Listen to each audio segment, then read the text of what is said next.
Hey everyone, Alex C. Telander here, and welcome to Season 3 of Ostium. Firstly, thank you to all our Patreon supporters who got us to our first goal and got us this new season started early. So before we kick off, I just wanted to mention a couple things. First, Radio Public. For those not familiar, this is a podcast app, but unlike other podcast apps, this one pays creators for each episode that is listened to.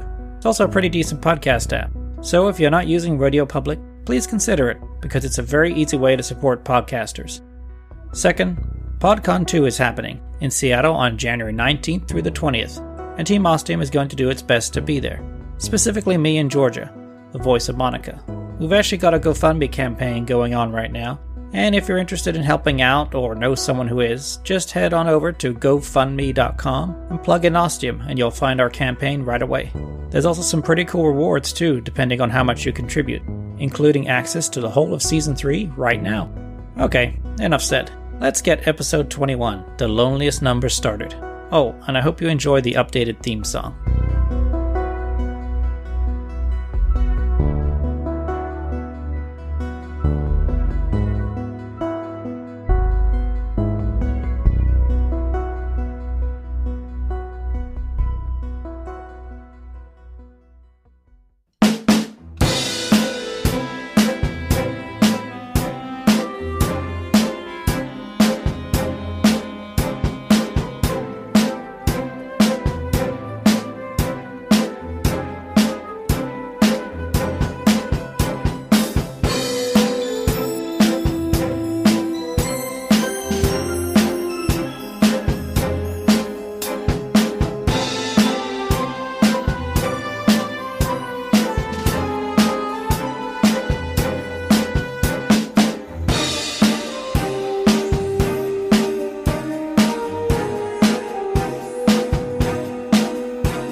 Oh, Jesus. What the fuck happened? One minute it was all normal. I was talking to Jake. I was going to tell Jake. I was going to tell Jake. And then there was a blinding red light and... What? He's gone. He's fucking gone now. Just like that. Not even a goddamn goodbye. What the hell, Ostium? You've really done it this time. To me. I don't know what happened.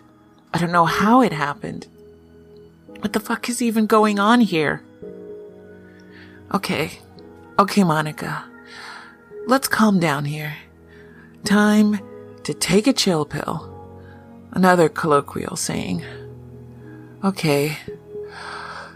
Breathe. Deep breaths. In and out. In and out. In and out. Okay, that's better. Let's get that heart rate down a little. Collect those thoughts. Focus. Right here, right now. All right, then. So, as I was trying to tell Jake, he was playing with something. What was he fucking about with? The artifact. The fucking eyeball from that guy. I don't know which one. One of them. The eyeball that wasn't really an eyeball, but a key. To the map table. Okay, got it. And he dropped it. He dropped the damn thing on the map table. It wasn't on the number right away. And I was trying to tell him about what I know about Ostium. To convince him about Steve. My son. Then the fucking red light show started.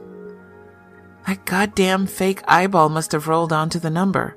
Started the Pink Floyd laser bonanza. Jake had been saying something. Something about how the doors were following a pattern with him. A couple of doors from the past, one from the future, and then his trip down memory lane, and that's what the last door had been. The one to that house he'd stayed in, Fort Bragg, wasn't it? Yeah. God, all those bodies. That was really hard getting through. I thought I was gonna lose it. Just break down, collapse. What the fuck happened there? Who could do that to them? Was it a who? A what? I don't know. Don't ever want to fucking find out either. And then we came back. So let's apply the Jake patented paradigm here. Last time we went down memory lane, Catalina, we had some serious tectonic activity. Everything got all shook up. It scared the crap out of me. And at the end of it, there was this big ass crack across the entire town. Out of fucking nowhere. How does shit like that even happen? I know this is Ostium, but still. And after we found the secret door and did what needed to be done, after Jake had his State of the Union with himself, man, that was a trip. Goddamn clones. We came back. I gave him a required nap and put things back together. More on that later. Maybe.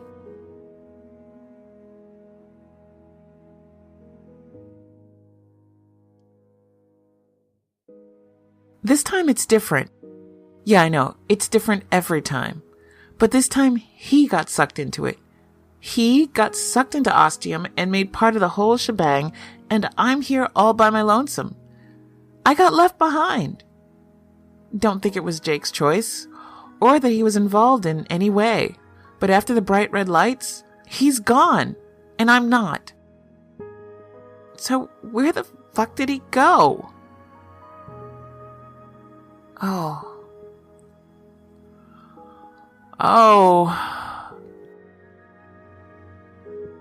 But what if I changed things in my time? Told the other you about what I know. Tried to change the way things turn out. No. You can never do that. It needs to continue along as it already has. You need to be you and say nothing so that we could get to this moment again. Changing a little thing could have a catastrophic knock-on effect.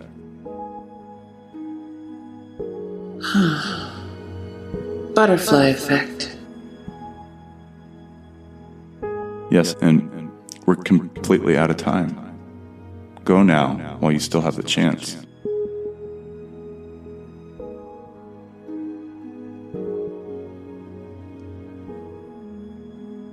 That was the reset. Or Jake crossing the timelines, crossing the streams, some shit. Ostium put him back within itself, within events that already happened. I wonder if he went through all the doors we already went through. Did he watch us enter that old cave? Pay us a visit in the distant future on a spaceship? Or did he gawp while we did the horizontal nasty on Easter Island? Fuck knows. All I know for sure is that he was there at the end, on the Dyson sphere. And then he wasn't. Anymore. He was gone. The blackness absorbed him. Atomized the motherfucker and left nothing but energy and dust to dissipate into the cosmos of Ostium. Goddamn. I fucking sound like him saying shit like that. But still, he's no more, and that's fucked up. Really fucked up. Even for Ostium. What the hell, man? What did you do, Ostium? I thought there was more to you. I thought you and Jake were special. Best buds, BFFs. You guys had fucking history. Literally. Connections, fate. Like it was meant to be, and you just fucking let him die? No. No. Not right. I couldn't do anything. Jake wouldn't fucking let me do anything. No. You can never do that. And I listened to him. I didn't want to. No fucking way. And I tried. I tried a couple of times before we got to that fucked up house with all the dead people, but he kept stopping me like he knew. I know, he couldn't. It was fucking impossible. Time only goes one way, so he didn't know yet. He couldn't know. Unless Ostium told him. No fucking way. Not going down that road. Jake may like to introspect about that shit, but not me. No way, Jose. But he said he'd listen as soon as we saw all those fucking bodies. Yeah, that shut me up well and good. You know, I have seen Back to the Future. Maybe I should have left him a letter? Written him a fucking note? Slipped it in his pocket when he wasn't looking? He might have found it later, before everything went to shit. Man, Jake would have totally gone apeshit for that. Nerd factor 11. One louder. But he's gone. Gone for good. Gone from my life and gone from Ostium. I never wanted it to happen. Never. But it did. And it's over now. Time to move on.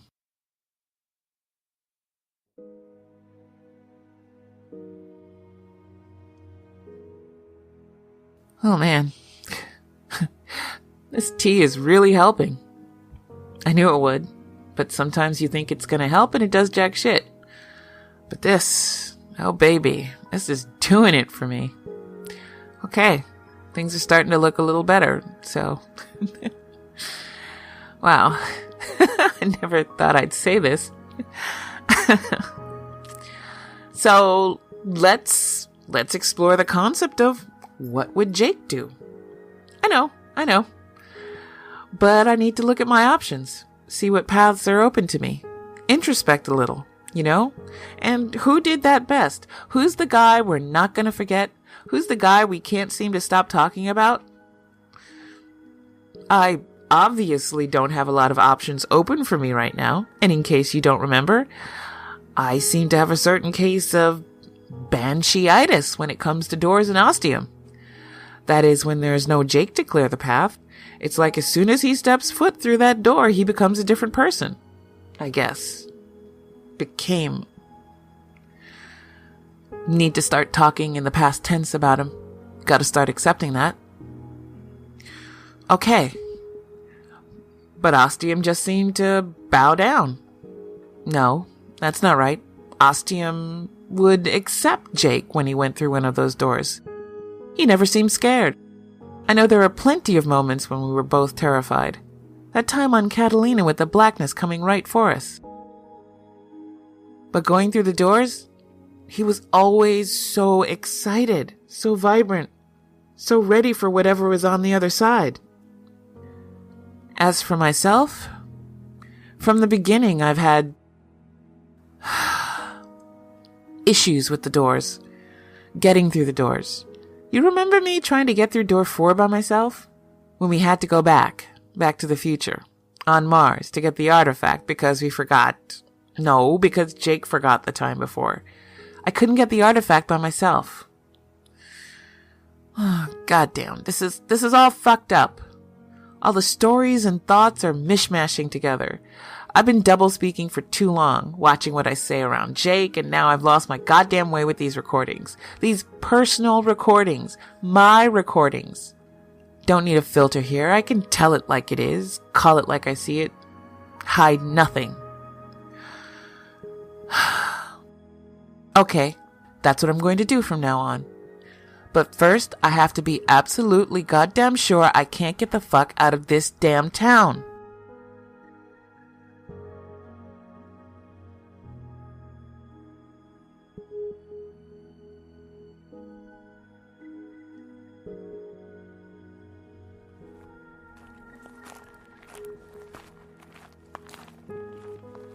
I've never been to Disneyland. And how things are going, I probably never will. Of course, given my background, I've never really expected to visit the happiest place on Earth. And whoever ends up listening to this, well, you'll find out why. eventually. I thought I was doing these recordings for me, for myself. A personal venting. To bounce my thoughts off my brain cavity. And to talk about things I couldn't and didn't want to talk about with Jake. I needed that personal space. And now, he's not here. He's gone. And that ain't gonna change. So my original reason for doing these recordings is no longer relevant. Obsolete. So why am I still talking into this recording device that totally looks like a 21st century cell phone and totally isn't? I'll get to that too, eventually. It's gotta be because I'm not just doing this for myself. What would the point be in recording it? So is it for my protection? My support? For when I do eventually get out of this town, back to where I'm from? To prove to them what happened? To defend myself? Possibly. I don't know if I'm going to need to, though. But first, that means I have to find a way out. And the only way to do that is to try the way in. Again. Didn't work last time. I know I sound like him. Like Jake. The way I'm asking and trying to answer these hard questions. The way I'm parsing stuff out. The goddamn way I'm using words like parsing. But let me tell you, it's really hard not to talk like him when you're talking to yourself.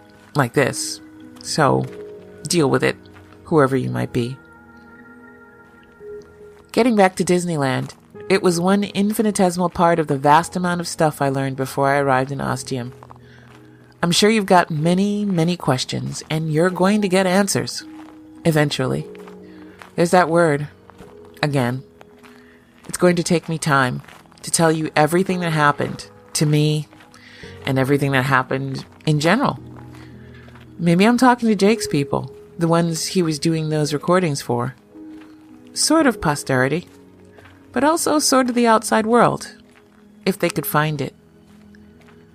Maybe these recordings are doing the same thing, somehow, getting out online. Ostium. This Ostium was a mistake, a screw-up. We didn't know that until we got in, until it was too late, for me and for my son Steve. He was the first, and I'll get to all that. But first, I'm here, where I need to be.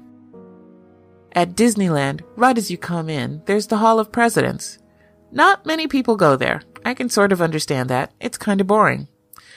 I think it's interesting, but then I'm not everyone. When there's so much other cool stuff to go check out and ride. I get it.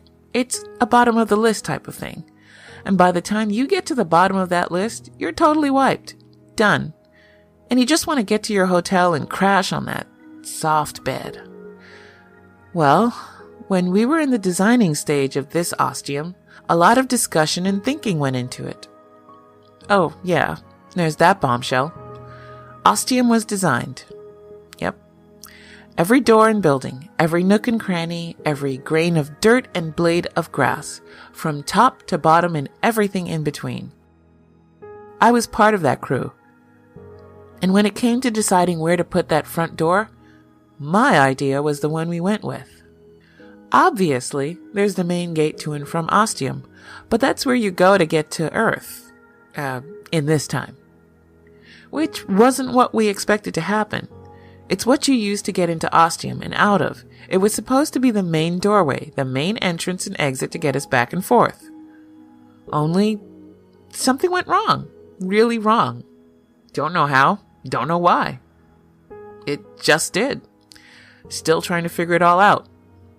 I demanded we put in a backup, a failsafe, a literal back door just in case the main one failed in some way. And that's where I am now. The geographical equivalent of the Hall of Presidents in Disneyland, in Ostium, right in front. Because I knew that if anyone got into Ostium who shouldn't be there, they weren't going to try that door at the front and off a little to the right. There's way cooler stuff going on up the street. That's where they're going to go. So I knew it'd be ignored. So that's where we put it. A door that will take me back to where I'm originally from. Except I tried it. When I had a moment, after Ostium got untethered and I knew walking through the front gate wasn't an option in any fucking way. And the door opened just fine. And I saw that blackness and, well, let's give it a try and see what happens this time. I'm pretty sure it's going to be exactly the same fucking thing.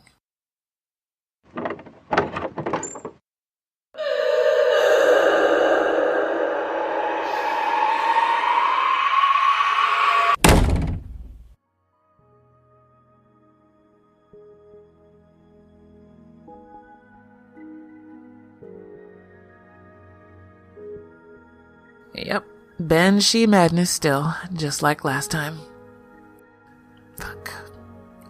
Fuck! I'm never getting out of this fucking town!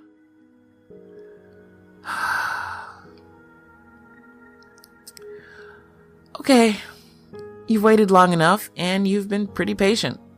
Let's get back to the clock tower, and I'll tell you a little bit about myself. My real self. After some hot tea.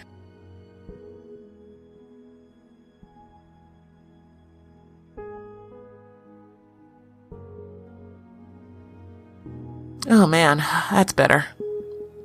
Okay, confession time.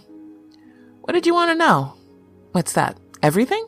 Sure thing. Sit back, get comfortable, and prepare to have your idea of everything Ostium fucking shattered. Let's start with something small. A tiny tale, a short story, a mini moment. Damn. Sometimes the versatility and sheer stretchiness of the English language just blows my fucking mind. Tea. I like it. A lot. I drink it. A lot. I made Jake drink it. I think he might have kinda hated tea before he met me. Or maybe just didn't drink it that much. Like never. I branded him as much more of a coffee guy. But once he got stuck in Ostium, with me, he didn't have a fucking choice. You may have noticed how I never seem to run out of it. We've been on a couple... Listen to me, talking like Jake's still around. Like you might come waltzing through that door at any moment. Any second now. Is that a sign it hasn't really sunk in yet? That my brain hasn't acknowledged what it's supposed to? The guy's gone, but I'm still hopeful. Just like with Steve? No. Steve is still out there, somewhere. Jake is different. Gone. I watched it coming for him. There's no way he got away from the blackness. No way he survived. His only out was following right behind me. He chose not to. His choice. His wrong fucking choice. But still, his choice. So he's definitely gone. Steve could be gone too. I know this. I accept this. I know. Sometimes it doesn't seem like it, but trust me, I fucking do. The blackness may have got him, or any number of other terrible things in Ostium. But still, maybe he did survive, somehow. Maybe he kept going, somehow, and maybe he's still looking for me, just like I'm looking for him, my baby. So, I'm gonna try to talk like Jake's gone. Emphasis on try. It's fucking hard. So, tea. I never needed to stock up on it because we have a metric shit ton. Probably more. It was a requirement. I made it a fucking requirement. In the early days of Ostium, when it was this hallowed place, this uncharted territory. This place to boldly go where no one has gone before, because this ain't your ordinary brand of tea. Sure, it's black tea. Sure, you can take it with milk or sugar. Sure, it's Tetley's, a known popular type of tea. But you see, here at the Ostium Network, we do things a little differently. We're our own special Oz with our own special toys and foods and what have you. The Tetley's tea has been enhanced. The leaves cultured with a special blend, a cocktail of chemicals. And why have we done this?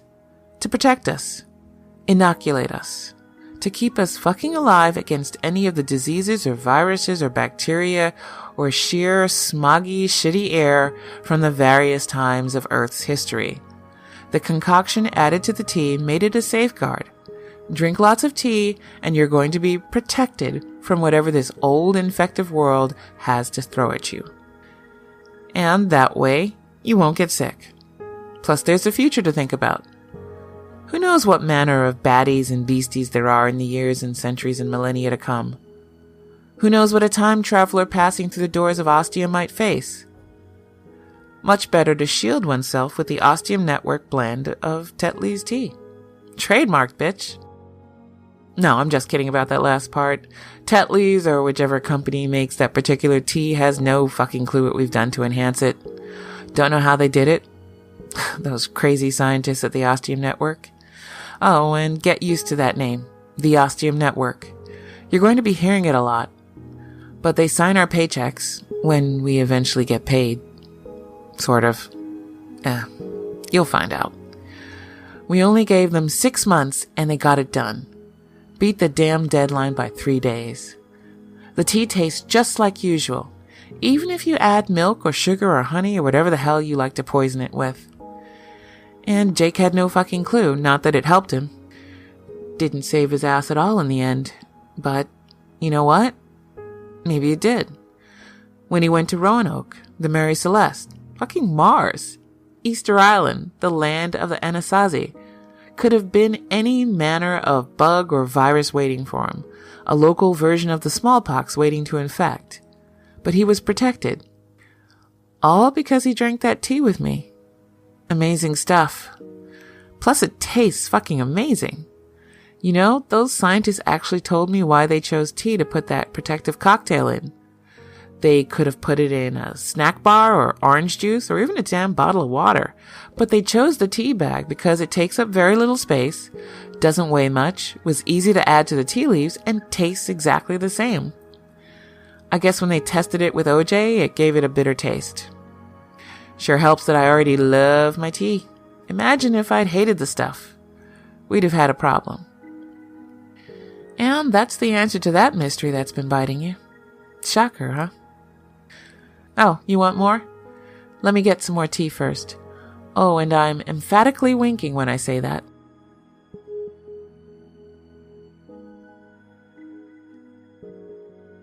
I name-dropped the Ostium Network a couple of times earlier. You're probably wondering what the fuck that is and how it relates to Ostium. Well, obviously, it is related. But I'm not ready to spill all the beans on that whole chapter of my life. Yet. Don't worry. I will get there. Eventually. I know. I keep saying these things, repeating them over and over, promising. But I gotta tell this my way, or I'm not fucking telling it all. Okay? Because this is how Jake would have wanted it. So for now, just think of the Ostium Network as the umbrella corporation of the future that I work for. Yeah, I guess I technically do still work for them, unless they say otherwise, they being the big corporation overseeing Ostium. Enough of that. It's getting late, so I'll end this with the story of my first arrival in Ostium. It was unplanned. Undocumented, unwanted, whatever word you want to add. All I knew was that they'd sent Steve, my fucking son, through without a fucking clue what it might do to him. It also turned out they didn't know how to bring him back either. Motherfuckers.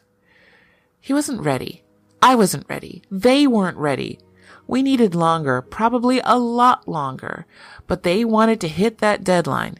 Make the guys upstairs, the ones at the very top of the rock, happy, no matter what it took. Once I found out what they'd done, that Steve was gone, man, I fucking lost it. I cursed and cussed out every single person I fucking found. I ran as fast as I could to the Inception chamber. It was pretty quiet.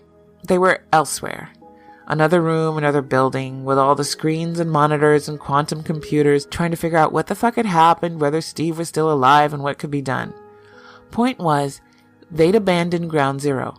Or rather, the place that gets you to Ground Zero.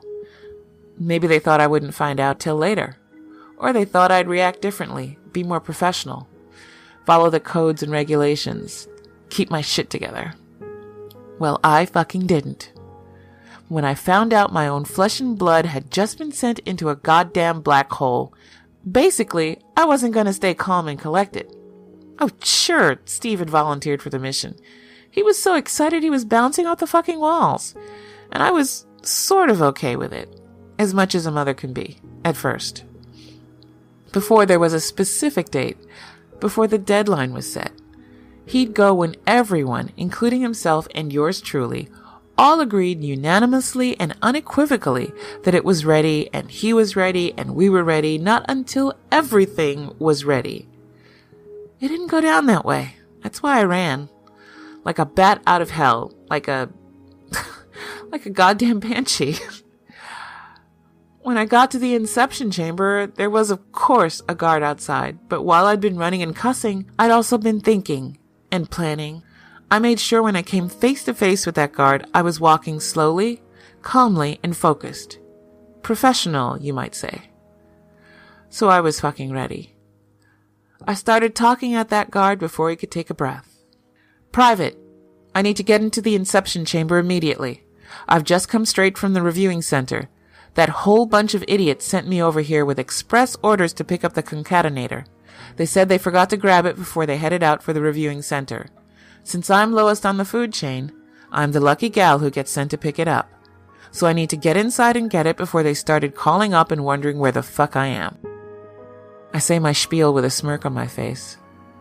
I watch the guards, Okafor, that's his name, stalwart gaze melt away, and the tight-lipped line of his mouth grow and curve like a blossoming flower into a smile. I know if I keep going, I'll have him laughing in deep, rich sounds at me. But I don't have the fucking time to butter him up. He gives me a solid nod, and that's all I need. I'm through the front door, letting it close by itself behind me, then passing through a few more doors, jogging to the inception chamber. Little do I know how much of a big fucking deal doors are about to be in my life, right? I pass through that last door and find one person there. Lee. She's not doing much. Just running checks, like I said. All the viewing and instrumentation is done at the reviewing center. If I'd arrived later, she probably would have been gone, but she's here. And I'm not fucking around. I'm pissed and I want my goddamn son back. And I only know one way to do this. I've got the little gun in my hand before Lee can blink. I point it at her and her mouth drops open. She's young. Early 20s. She's also very fucking smart and keeps her mouth shut. I need you to open it. She stares at me. Her eyes widen. Her mouth opens like she's about to say something. Open what is my guess, but again, she's smart. She keeps quiet. Do it. Do it right now or I fucking zap you. The gun is small and unlike anything you've ever seen before. It packs a hell of a wallop. This is the future, remember? And the Ostium network. Very deep pockets, very good R&D. One shot would end her. Lee knows this. She swallows audibly, then turns to the console and starts pushing buttons, toggling switches and doing what needs to be done. It won't take long for someone at the reviewing center to notice what's going on, but they won't have time to get someone down here. Even if they get a hold of Okafor, he won't be able to reach me in time. I wait until the moment is close. The way Lee's doing her thing makes me think she knows what they did, what they made her do, in sending Steve through. She has an inkling of how I must feel, what I want to do. Maybe it's a woman thing. This actually caring. Fuck knows. She looks at me, giving me the signal. I don't need to be told twice. I'm inside the chamber, sealing the door, following protocol. I don't wonder if I should be bringing anything with me, if I need to bring anything. I've got the clothes I'm wearing and the weapon. I put the gun away, knowing I no longer need it. Lee's on my side. There's a humming, a heavy clunk. Then I hear Lee's voice letting me know everything's ready. I look at her. I can see her through the big window. I give her a salute and mouth, "Thank you." Then I walk up to the ordinary-looking door made of metal, turn the handle and pull it open. There's blackness on the other side, but also motes of light, like fireflies. I don't stall, stepping through and closing the door behind me.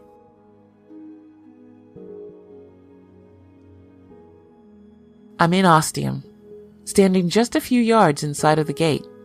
I turn around and see it's different. On the other side of the gate is a road and trees and shrubberies, and not a darkness, or something that tells me this is the way back to where I just came from. I immediately panic. I'm shit scared. What about the failsafe door, the backup? No. First, Steve. And I spend the next 3 hours looking around the entire fucking town for him, starting with the clock tower. And he's nowhere to be found. A heavy sadness settles in me. Doubt begins to make itself known, and I start to wonder if this has all fucking been for nothing. I go to that failsafe door and open it. There are screams and wails all telling me to get the fuck away. I slam it closed and finally realize I have no way to get back now. I'm trapped here. All alone. Just like I am. Right fucking now.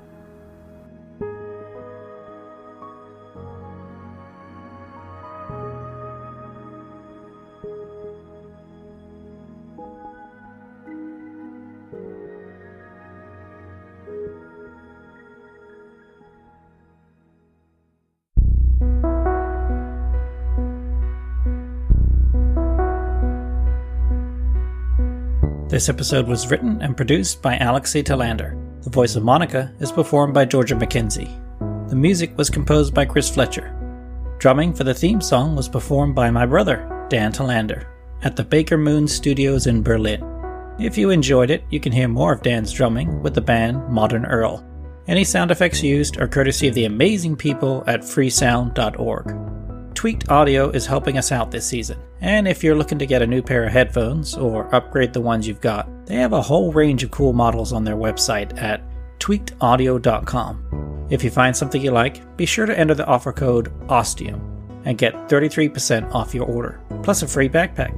So that's tweakedaudio.com, offer code Ostium. For a transcript of this episode and lots of other info on everything Ostium, check out ostiumpodcast.com. You can find us on Twitter, Facebook, and Instagram. Just search for Ostium Podcast. We also have a store on TeePublic. If you enjoy the show and would like to support us, please consider joining our Patreon, where you can get some neat rewards and support a good show. You can also leave Ostium a review on iTunes. And be sure to let us know, and we'll send you a free sticker as a token of our appreciation. Thanks so much for listening. We really appreciate it. And see you in 2 weeks with episode 22, A Long Time Coming.